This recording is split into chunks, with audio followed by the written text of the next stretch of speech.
Good morning बच्चों। हमने integers की पहली एक्सरसाइज सॉल्व कर चुके हैं। अब हम जो हमारा नेक्स्ट पार्ट यहाँ पे अब देखेंगे वो है properties of addition, properties of addition and subtraction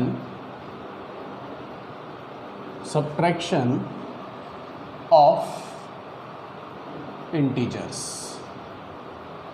ठीक है, तो हम एडिशन और सब्ट्रैक्शन से रिलेटेड इंटीजर की प्रॉपर्टीज़ देखेंगे। तो हमारी एडिशन और सब्ट्रैक्शन से रिलेटेड इंटीजर की पहली प्रॉपर्टी होती है, उसको हम कहते हैं क्लोजर प्रॉपर्टी। ठीक है, तो फर्स्ट प्रॉपर्टी होती है क्लोजर प्रॉपर्टी। तो हम इसको एडिशन और सब्ट्रैक्शन दोनों के लिए पहले समझेंगे। तो ध्यान से देखो, अगर मैं कोई भी दो इंटीजर लेता हूँ, if I am taking any two integer, जो आपके दिमाग में भी आ रहे हैं वो आप कोई भी दो इंटीजर लो। सपोज मैंने लिया -5 और मैंने लिया +-7। ठीक है, एक इंटीजर मैंने लिया है -5, दूसरा लिया है -7।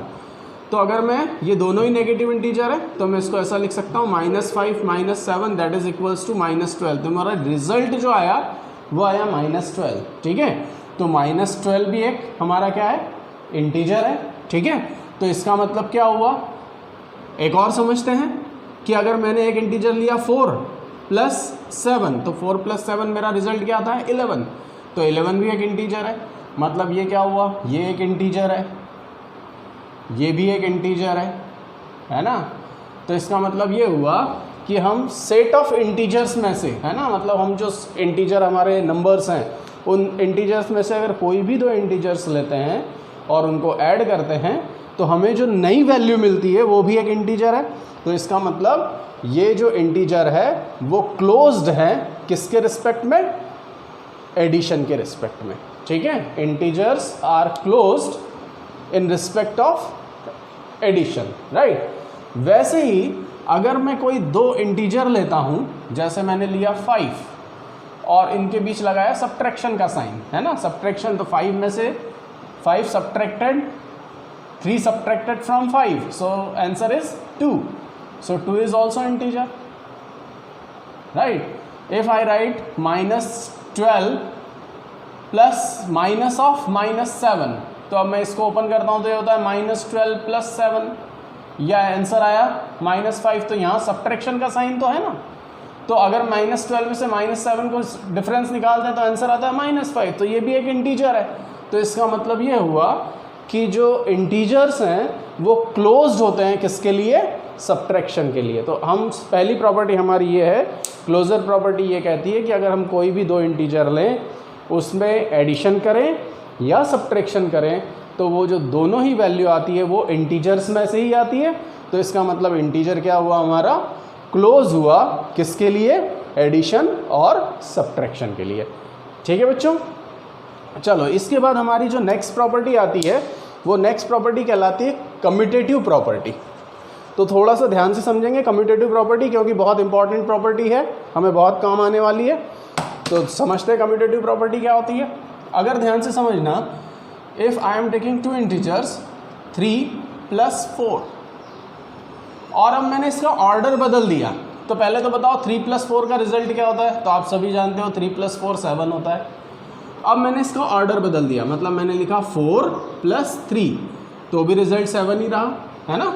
मतलब 4 + 3 करने पे भी रिजल्ट 7 आता है, 3 + 4 करने पे भी रिजल्ट 7 आता है। तो इसका मतलब मैं ऐसा लिख सकता हूँ 3 + 4 = 4 + 3। ठीक है, तो ये जो प्रॉपर्टी कहलाती है, इन जनरल अगर हम समझें, अगर a हमारा एक इंटीजर है, b हमारा दूसरा इंटीजर है, अगर मैं इनको ऐड करता हूँ तो मैंने अभी इसको a + b लिखा हुआ है, तो इसका ऑर्डर चेंज करके I can also write b + a।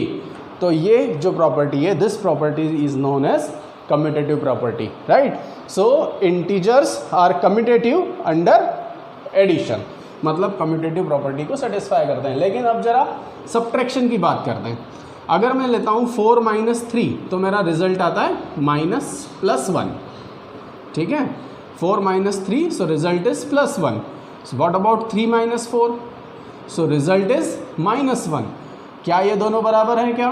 So 1 is not equals to minus 1. तो इसका मतलब ये हुआ कि जो a माइनस बी है वो b माइनस a के बराबर नहीं होता है, तो सब्ट्रैक्शन कम्यूटेटिव नहीं है, ठीक है।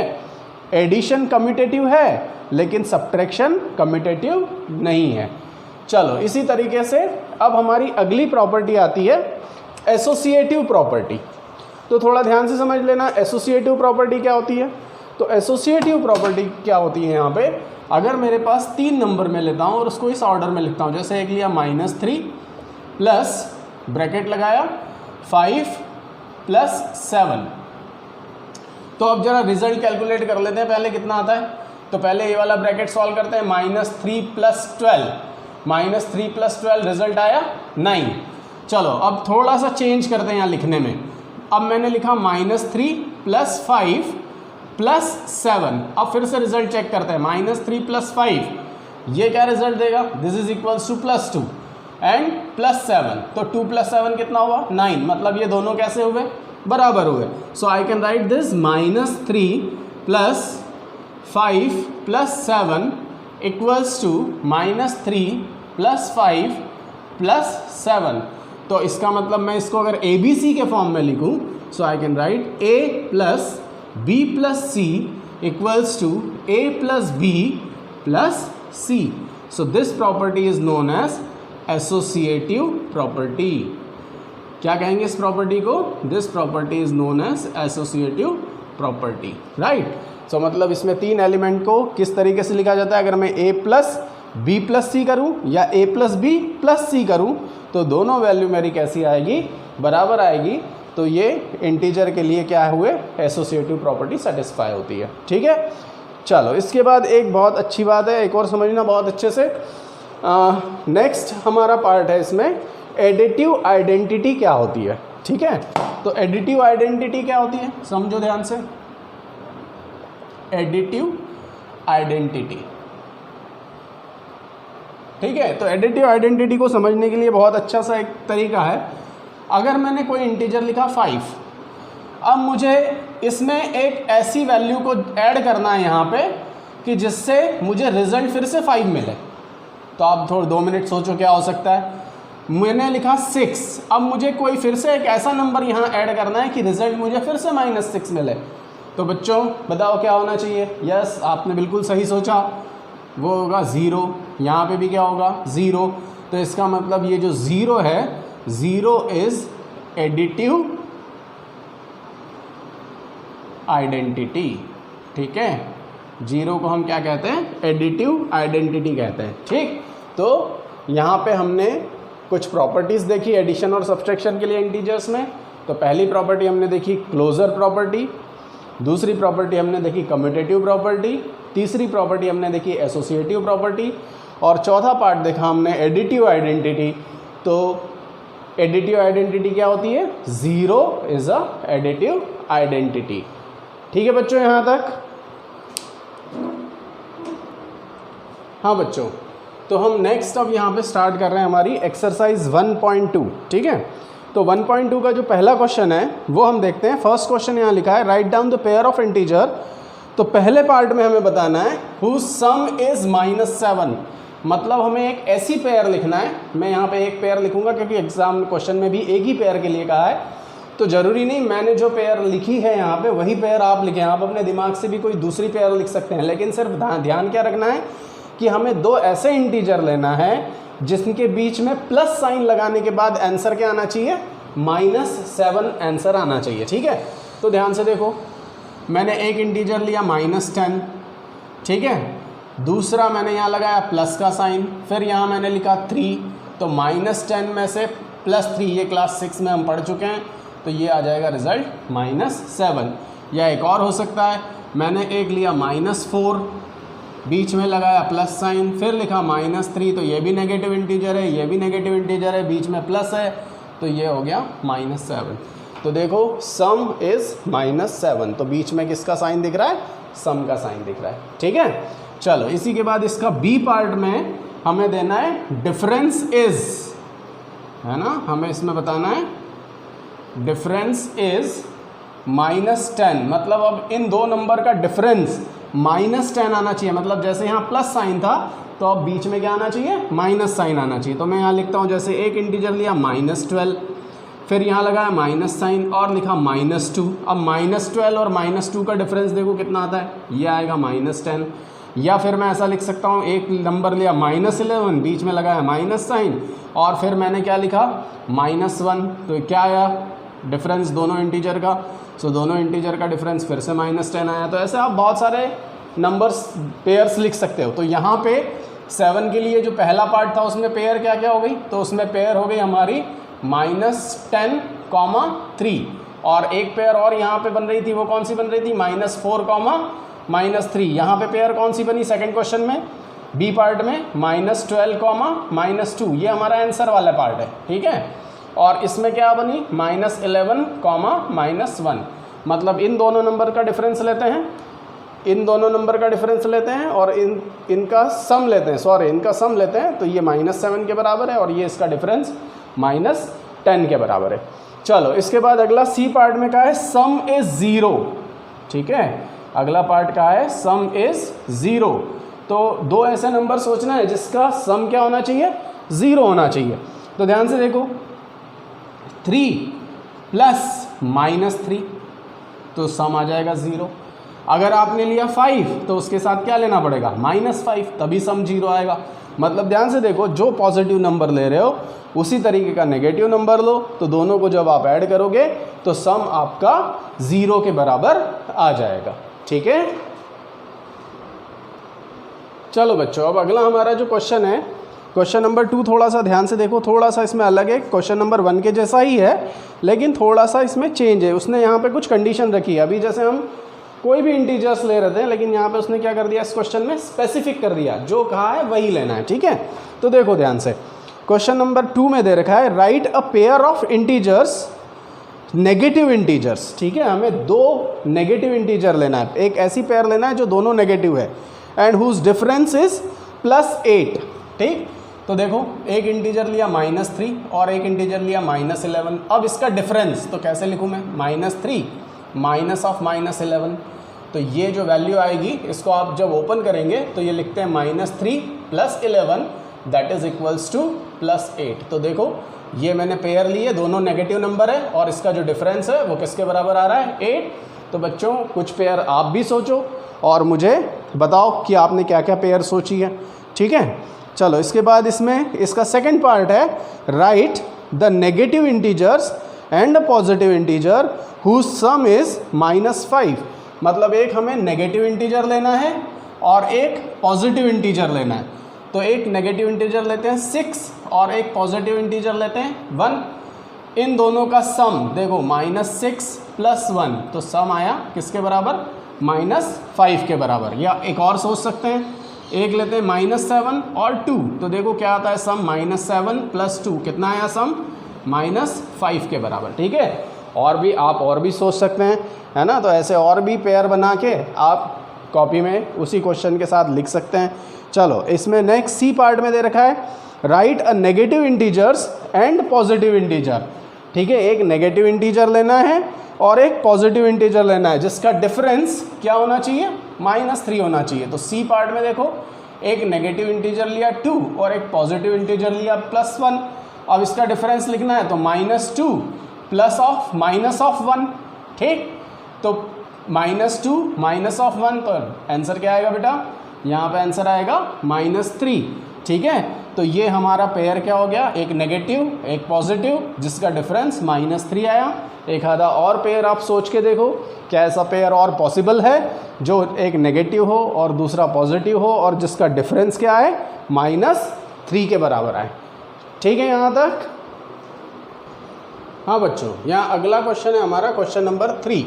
तो क्वेश्चन नंबर 3 दे रखा है आपको कि in a quiz team A score -40, 10 and 0 and team B score 10, 0, -40 in 3 successive round, है ना। विच टीम स्कोर मोर, है ना, हमें बताना है कौन सी टीम ने ज़्यादा स्कोर किया। और इसमें एक और बताना है, can we say that we can add integers in any order, क्या मतलब हम इंटीजर को किसी भी ऑर्डर में जोड़ सकते हैं क्या? तो देखो ध्यान से, टीम ए ने क्या क्या स्कोर किया है, -40 +10 है ना, +0, तो हम सबको ऐड करके देखते हैं कितना आता है रिजल्ट। तो रिजल्ट आया -40 +10 +0 = -30। वैसे इसको टीम बी का रिजल्ट ऐड करके देखते हैं, 10 +0 + -40, so here we get 10 +0 -40 = again -30। तो बेटा किसी का भी स्कोर यहाँ बड़ा छोटा नहीं है ना, दोनों ही स्कोर कैसे हैं, ठीक है, इक्वल स्कोर है। तो क्या लिखोगे, team A and B score same.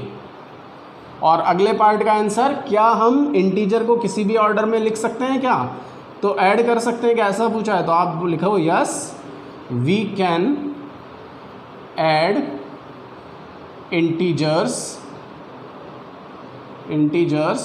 In any order.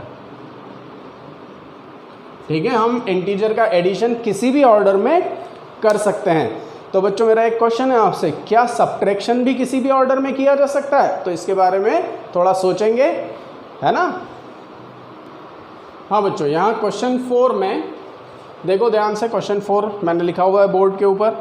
तो क्वेश्चन 4 में हमें इन ब्लैंक को फिल करना है। तो ब्लैंक वही है जो हमने अभी प्रॉपर्टीज़ में यहाँ देखे थे। तो समझो -5 + -8, तो यहाँ -8 को पहले लिखा, तो ऑर्डर चेंज करने के बाद इस ब्लैंक में क्या आंसर आना चाहिए? हाँ यस, आप बिल्कुल सही सोच रहे हैं, दैट इज़ -5। ठीक है, चलो बेटा -53 में कौन सा नंबर ऐड करें, -53 आंसर आ जाए, है ना। तो अभी हमने पढ़ा था एडिटिव आइडेंटिटी के बारे में, तो हम क्या ऐड करें यहाँ पे, 0 को ऐड करें। तो इस वाले का आंसर यहाँ पे क्या आ जाएगा, ब्लैंक प्लेस पे 0। अब 17 में किस ऐसे नंबर को ऐड करें कि आंसर 0 आता है? तो 17 में उसी का नेगेटिव मतलब -17 को ऐड करें तो आंसर 0 आ जाता है।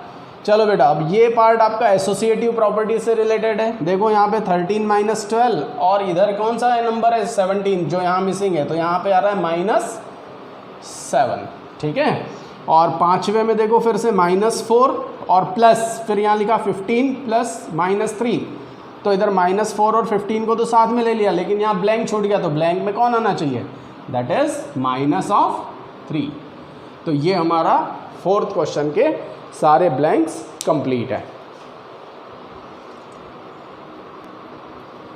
चलो बच्चों, अभी हमारी एक्सरसाइज 1.2 कंप्लीट हो चुकी है। नेक्स्ट एक्सरसाइज के पहले कुछ इंट्रोडक्शन का पार्ट है फिर से, तो अब वो आपके इंटीजर के मल्टीप्लिकेशन से रिलेटेड पार्ट है। ठीक है, तो अब आप यहाँ पे एक बहुत अच्छी सी चीज़ सीखने वाले हैं, उसको ध्यान रखना। ठीक है, तो अभी आप क्या सीखेंगे, आप मल्टीप्लिकेशन सीखने वाले हैं इंटीजर्स का। ठीक है, तो इंटीजर भी कैसे ले रहे हैं हम, तो पहला मल्टीप्लिकेशन हम देख रहे हैं,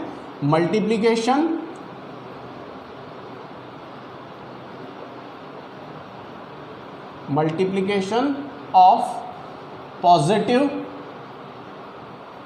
एंड नेगेटिव। ठीक है, पॉजिटिव एंड नेगेटिव इंटीजर्स, मतलब हम ऐसे दो इंटीजर का मल्टीप्लाई करेंगे कि जो एक पॉजिटिव हो और एक इंटीजर नेगेटिव हो। ठीक है, तो अगर समझना ध्यान से, अगर मैंने एक इंटीजर पॉजिटिव लिया है तो इसके पहले एक चीज़ समझते हैं। पहले ध्यान से देखो, यहाँ पे मैंने यहाँ लिखा -5 + -5 तो आप सभी जानते हैं कि ये रिज़ल्ट आता है -15 के बराबर।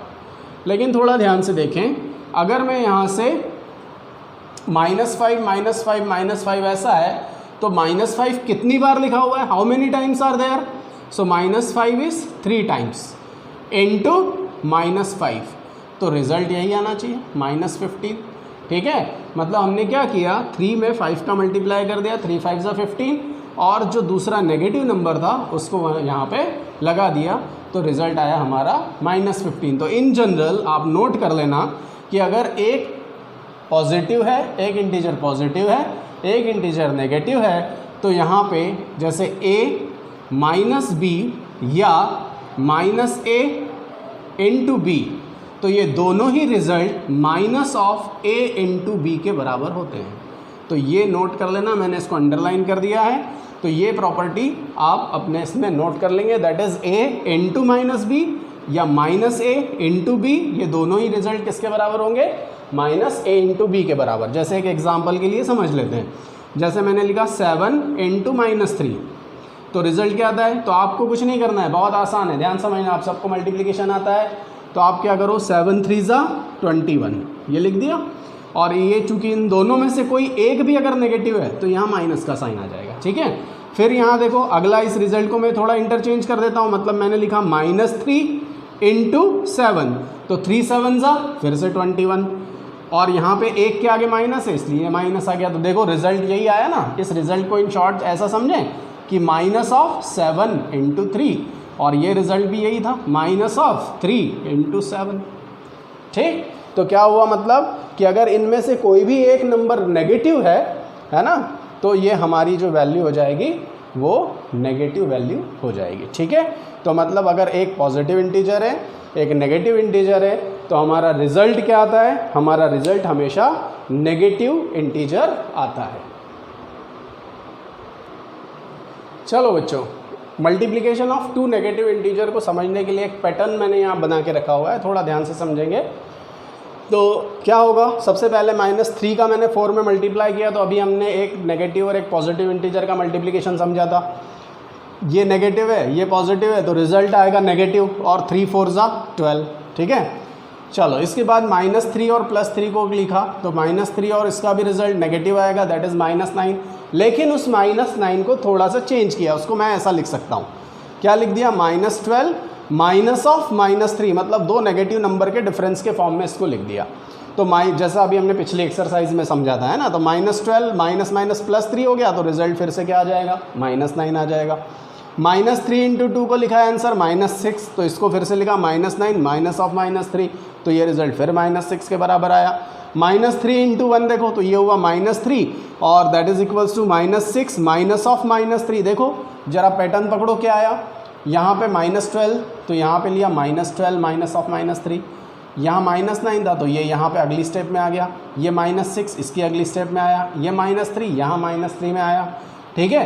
तो इस तरीके से कंटिन्यू चलता जा रहा है, ठीक है। अब अगली स्टेप देखना ध्यान से, और इधर क्या होते जा रहे हैं, इधर नंबर क्या होते जा रहे हैं, घटते जा रहे हैं, कम होते जा रहे हैं। तो पहले 4 3 2 1 0, अब क्या लूँगा, -1। तो ज़रा ध्यान से देखो, अभी तक क्या हो रहा था, एक नेगेटिव था और एक पॉजिटिव था, लेकिन यहाँ पे क्या हो गया, दोनों ही कैसे हो गए, नेगेटिव हो गए। तो समझना ध्यान से, दोनों ही नेगेटिव, तो एक पहले वाली टर्म का 0 लिया, उसमें से क्या किया, माइनस ऑफ -3, तो ये माइनस और माइनस ये हो गया +3। वैसे ही यहाँ क्या हुआ, -3 -2, तो ये हुआ 3 माइनस ऑफ -3, तो रिजल्ट क्या आया, 6। तो ज़रा ध्यान से देखो, तो इस पैटर्न से क्या समझ में आया यहाँ पे कि अगर ये दोनों नंबर नेगेटिव हैं तो रिजल्ट हमारा क्या आ रहा है, एक में आ रहा है +3, एक में आ रहा है 6, इसको और आगे बढ़ाएं तो ये कुछ ऐसा होगा, -3 इंटू -3, और पैटर्न के हिसाब से लिखें तो इसको लिखेंगे 6 माइनस ऑफ -3, क्योंकि ये वाला रिजल्ट अब लेना है। तो ये हो जाएगा 6 + 3 दैट इज़ 9, मतलब -3 का -3 में मल्टीप्लाई किया तो आंसर फिर पॉजिटिव आया 9। तो इसका मतलब ये हुआ कि अगर हम किसी भी 2 नेगेटिव इंटीजर का मल्टीप्लिकेशन करते हैं तो हमारा जो रिज़ल्ट आता है वो पॉजिटिव इंटीजर आता है। मतलब अगर मैं इन जनरल बात करूं तो अगर एक इंटीजर है -a, दूसरा इंटीजर है -b, इन दोनों का अगर मैं प्रोडक्ट करूं तो ये प्रोडक्ट आता है a इंटू बी के बराबर। तो ये मेरा अगला रिजल्ट है, ये अंडरलाइन करके रखा हुआ है, इस रिजल्ट को आप ध्यान से नोट कर देना, ठीक है। So multiplication of 2 negative number is positive, है ना। मतलब उसमें क्या करते हैं, इन दोनों नंबर का मल्टीप्लाई कर देंगे और जो रिजल्ट आएगा वो आंसर आएगा, नेगेटिव साइन वहाँ पे हट जाता है, ठीक है। So multiplication of 2 negative number is always positive. चलो बच्चों, अगला पार्ट है हमारा मल्टीप्लिकेशन ऑफ 3 नेगेटिव नंबर। अगर हमारे पास 3 नेगेटिव नंबर आ जाए तो जैसे एक एग्जांपल समझते हैं, हम लेते हैं -7 इंटू -2 इंटू -3, ठीक है। तो हमने 3 नेगेटिव नंबर लिए। तो अब हम ध्यान से समझना, अब हम जो पहले 2 पार्ट पढ़ चुके हैं उसको ध्यान रखेंगे। हमने पहला मल्टीप्लिकेशन पढ़ा था, एक नंबर अगर नेगेटिव हो दूसरा नंबर और पॉजिटिव हो तो एक पॉजिटिव नंबर का मल्टीप्लिकेशन हमेशा नेगेटिव होता है। दूसरी स्टेप्स हमने पढ़ी थी कि अगर दोनों नंबर नेगेटिव हैं, है ना, दोनों नंबर नेगेटिव है तो उसका रिजल्ट हमेशा कैसा आता है, पॉजिटिव आता है। तो यहाँ पे पहले हम इन दो नंबर्स को देखते हैं, एक तो -7, -2 और -3। यहाँ तीन नेगेटिव नंबर लिखे हुए हैं, लेकिन हम देखेंगे किसको, पहले इन दोनों नेगेटिव नंबर को देखते हैं। तो दो नेगेटिव नंबर का प्रोडक्ट क्या आता है, अभी पढ़ा पिछली स्टेप में, तो दो नेगेटिव नंबर का प्रोडक्ट आता है पॉजिटिव।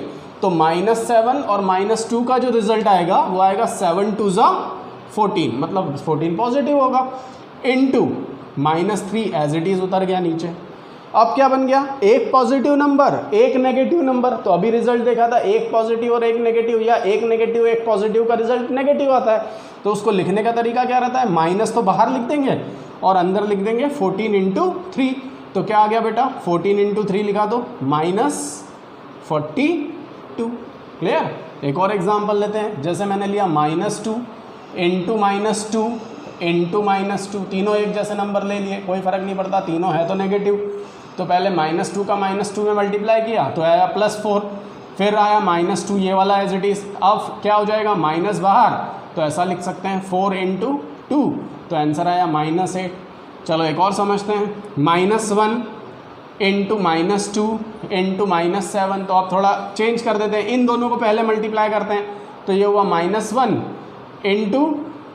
-2 और -7 का मल्टीप्लाई +14। ये नेगेटिव ये पॉजिटिव, तो फिर से इसको लिखेंगे -1 × 14। आप 1 का 14 में मल्टीप्लाई बहुत आसान है, क्या होता है -14। तो देखो कहने का मतलब ये है कि अगर तीनों नेगेटिव नंबर हैं तो हमारा रिजल्ट हमेशा नेगेटिव आता है। लेकिन अब देखो इसमें एक स्टेप और आगे बढ़ते हैं, अगर इसकी जगह 3 की जगह 4 नेगेटिव नंबर होते तो क्या होता। जैसे मैंने लिया -1 × -2 × -3 × -4। तो ज़रा समझते हैं 4 नेगेटिव नंबर में क्या होता है। तो हम पेयर बना लेते हैं, पहले इन दो पेयर का मल्टीप्लाई करते हैं, फिर इन दो पेयर का मल्टीप्लाई करते हैं। तो यहाँ पे ये भी दोनों नेगेटिव हैं, तो दो नेगेटिव नंबर का मल्टीप्लाई पॉजिटिव होता है। तो इसको मैं लिख सकता हूँ 1 × 2 मतलब 2, इनटू ये भी दो नेगेटिव नंबर है, इन दोनों नेगेटिव नंबर का मल्टीप्लाई क्या होता है 12, 3 4 12 है ना, और वो प्लस का रहेगा। अब 2 और 12 का मल्टीप्लाई कर दिया तो कितना आ गया 24, ठीक है ना। तो इसका मतलब ये हुआ, देखो 3 थे तो माइनस बाहर आया, 4 थे तो फिर क्या हुआ प्लस हो गया, है ना। 5 होंगे तो क्या होगा, 5 है तो क्या होगा, देखो जरा। तो लेते हैं -1 -2 है ना, -3 -4 और एक और ले लेते हैं -5। आप कोई भी 5 ले सकते हो, है ना। तो इनटू -5, पाँचों के पाँचों नेगेटिव। हम एक पैटर्न समझने जा रहे हैं यहाँ पे, है ना। तो पहले इन दोनों का किया और इस दोनों पेयर का किया, तो अभी किया था यहाँ पे। तो ये मल्टीप्लाई हो गया +2, ये मल्टीप्लाई हो गया +12 और ये मल्टीप्लाई आपको समझ में आ रहा है, ये तो माइनस का ही है, इसके साथ किसी का मल्टीप्लाई नहीं हुआ। फिर इन दोनों का मल्टीप्लाई हो गया प्लस का 24, क्योंकि दोनों ही पॉजिटिव है, ये तो वैसे ही है ना। फिर -5। अब अगली स्टेप में एक पॉजिटिव एक नेगेटिव, तो आपको मालूम है मल्टीप्लाई क्या हो गया -24 × 5, so that is equals to -120। मतलब ये मल्टीप्लिकेशन कैसा हो गया, नेगेटिव हो गया। इसका मतलब ये हुआ कि देखो जब 3 थे तब भी नेगेटिव आया, जब 5 थे तब भी नेगेटिव आया, और जब 1 था तब भी नेगेटिव आया। तो इसका मतलब अगर ये माइनस वाली वैल्यू ऑड टाइम्स आ रही है, ऑड मतलब ऑड नंबर समझते हो ना क्या होते हैं, जैसे 1 3 5 7, मतलब माइनस नेगेटिव जो नंबर है वो 1 टाइम्स आ रहा है, या 3 टाइम्स आ रहा है, या 5 टाइम्स आ रहा है, या 7 टाइम्स आ रहा है, या 9 टाइम्स आ रहा है। मतलब ऑड टाइम्स अगर नेगेटिव नंबर आया और उनका अगर प्रोडक्ट निकालना है तो वो हमेशा नेगेटिव होगा। और अगर वो इवन टाइम आया, जैसे हमने 2 नंबर का प्रोडक्ट किया था, तो 2 नेगेटिव नंबर का प्रोडक्ट क्या था, प्लस का था।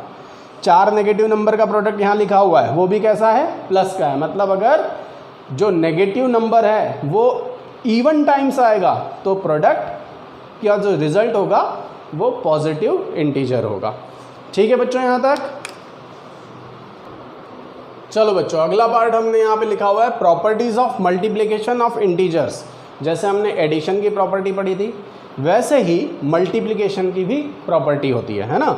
तो वही सब प्रॉपर्टी है जो हमने एडिशन में पढ़ी थी। तो हमने जो एडिशन में पहली प्रॉपर्टी क्या पढ़ी थी, वही यहाँ पे लिख देते हैं। तो पहली प्रॉपर्टी होती है क्लोजर, ठीक है। तो क्लोजर प्रॉपर्टी क्या होती है? क्लोजर प्रॉपर्टी का मतलब ये होता है कि अगर हम कोई भी दो इंटीजर लें, है ना, और उनका मल्टीप्लाई करें तो जो नया नंबर हमको मिलता है वो फिर से क्या बनता है? इंटीजर बनता है। तो वो कौन सी प्रॉपर्टी सेटिस्फाई हो जाएगी? क्लोजर प्रॉपर्टी होगी। तो देखते हैं, अगर मैंने एक इंटीजर लिया -2 और दूसरा इंटीजर लिया 3, तो दोनों इंटीजर है। अब देखते हैं इसका प्रोडक्ट का रिजल्ट क्या आता है। तो अभी आपने सर देखा, एक नेगेटिव है एक पॉजिटिव है, तो रिजल्ट आएगा -2 × 3, मतलब कितना आया? -6। तो 6 कैसा नंबर है? ये भी इंटीजर है, ठीक है। तो इसका मतलब क्या होता है? मल्टीप्लिकेशन क्लोजर प्रॉपर्टी को सेटिस्फाई करता है, या मल्टीप्लिकेशन क्लोजर है किसके लिए? इंटीजर्स के लिए, ठीक है। चलो इसके बाद अगली प्रॉपर्टी होती है, सेकंड प्रॉपर्टी हमारी कम्यूटेटिव प्रॉपर्टी, ठीक है।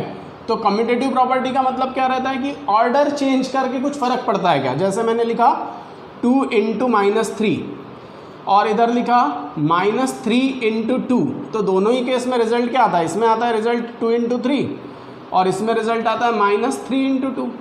तो ये भी होता है -6, ये भी होता है -6। तो रिजल्ट में कुछ चेंज आया क्या? नहीं आया।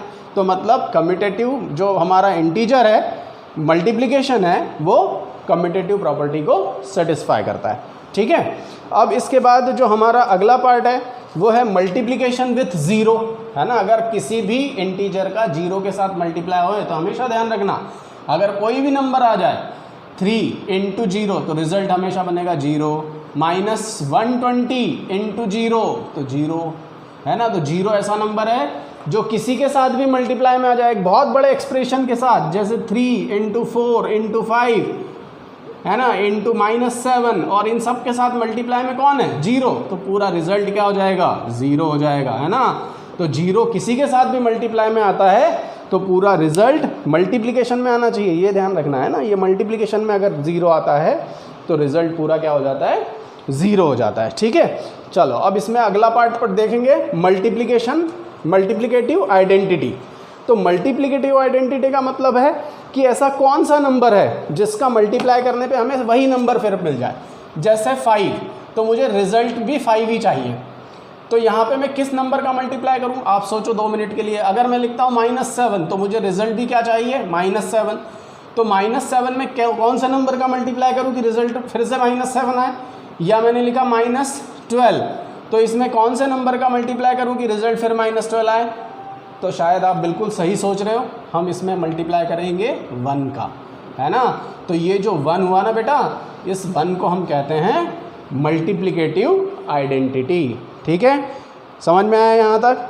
चलो इसके बाद अब हमारा अगला पार्ट आता है, इसमें अगली जो प्रॉपर्टी होती है एसोसिएटिव। तो एसोसिएटिव प्रॉपर्टी क्या है यहाँ पे? तो एसोसिएटिव प्रॉपर्टी बहुत आसान है, देखो ध्यान से।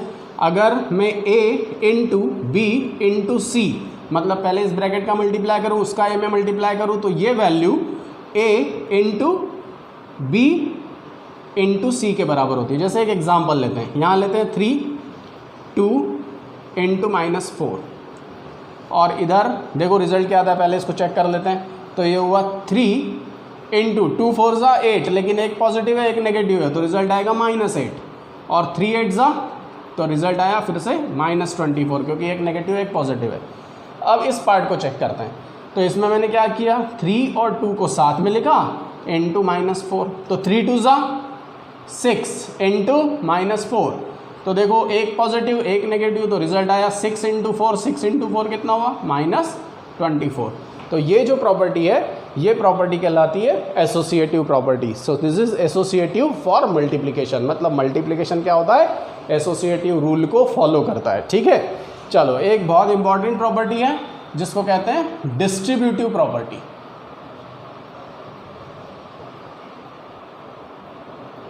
चलो डिस्ट्रीब्यूटिव प्रॉपर्टी क्या होती है? अब इस डिस्ट्रीब्यूटिव प्रॉपर्टी में प्लस और इनटू दोनों का कॉम्बिनेशन हो जाएगा। देखो ना ध्यान से, अगर मैं लिखता हूँ 2 × 3 + -4, तो पहले तो आप सभी जानते हो इसका रिजल्ट क्या आएगा, वो चेक कर लेते हैं। तो ये कुछ ऐसा होगा, 2 × 3 और प्लस 3 + -4, ये रिजल्ट आता है -1 के बराबर, और 2 - 1 का रिजल्ट आएगा -2 के बराबर। अब ध्यान से देखो, अब मैं क्या कर रहा हूँ, अब मैं इस 2 इंटू को इस 3 के साथ ले जा रहा हूँ, तो ये हो गया 2 इंटू 3, और इस 2 इंटू को इस 4 के साथ ले जा रहा हूँ, बीच का प्लस एज इट इज़, तो ये हो गया 2 इंटू -4, तो 2 इंटू 3 कितना हो गया बेटा 6, और ये कितना हो गया -8, बोलो 6 - 8 फिर से कितना आएगा -2, दोनों रिजल्ट बराबर। तो अगर हम इसको ABC के फॉर्म में अगर इस प्रॉपर्टी को लिखना चाहें तो ABC के फॉर्म में ये प्रॉपर्टी किस तरीके से लिखी जाती है, तो डिस्ट्रीब्यूटिव प्रॉपर्टी मैं ABC के फॉर्म में रिप्रेजेंट कर रहा हूँ, तो वो लिखेंगे A into B plus C equals to A into B plus A into C। So this is our distributive property. ठीक है बच्चों, तो यहाँ तक आज हमने देखा मल्टीप्लिकेशन की सारी प्रॉपर्टीज़ के बारे में। ठीक है, अब अगली जो एक्सरसाइज है अगर वो आपसे बनती हो तो आप उसको सॉल्व करेंगे, अदरवाइज नेक्स्ट जो हमारा लेक्चर होगा उसमें हम अगली एक्सरसाइज 1.3 सॉल्व करेंगे। ठीक है।